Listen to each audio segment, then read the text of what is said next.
ആ സമയത്ത് നമ്മുടെ ഇൻ്റർനെറ്റ് ഇത്ര വലിയ സംഭവം അല്ലല്ലോ. സോ ഒരു സംഭവം വൈറലാവുക എന്ന് പറഞ്ഞു കഴിഞ്ഞാൽ ആ കാലത്ത് അത് നമുക്കിപ്പോൾ ഫോണിൽ കൂടെ എല്ലാം മനസ്സിലാവണം, അത് ആൾക്കാർ വിളിക്കുമ്പോഴാണ് മനസ്സിലാവണം. ഈ പാട്ട് ഇറങ്ങിയ ഉടനെ ഹിറ്റായി. അപ്പോൾ സിനിമ വരണതിൻ്റെ മുമ്പ് തന്നെ ഇത് ചർച്ചയിലായിരുന്നു.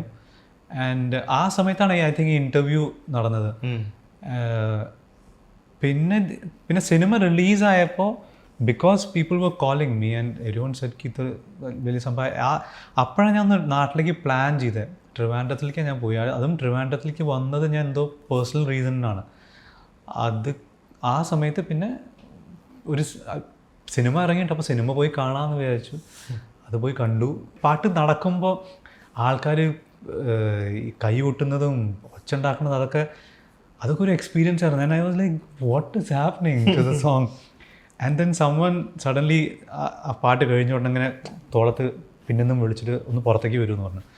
ഞാൻ വിചാരിച്ചു അയാൾ ഇരുട്ടത് കാണാനും കുറച്ച് നല്ല ഹൈറ്റൊക്കെ ഉണ്ടായിരുന്നു. കുറച്ച് ഒരു പേടി പോലെ തോന്നി, എന്തിനാണോ വിളിക്കണത്. But the moment I stepped out ചെയ്തില്ല, എന്താ മാഷ നിങ്ങൾ ചെയ്യണത്, നിങ്ങൾ ശ്രീകുമാർ വാക്കിയില്ലല്ലോ. ഞാൻ പറഞ്ഞു എന്താ മാഷ നിങ്ങളെ തിരയാത്ത സ്ഥലമല്ല. പറഞ്ഞു ഓക്കെ ഫൈൻ.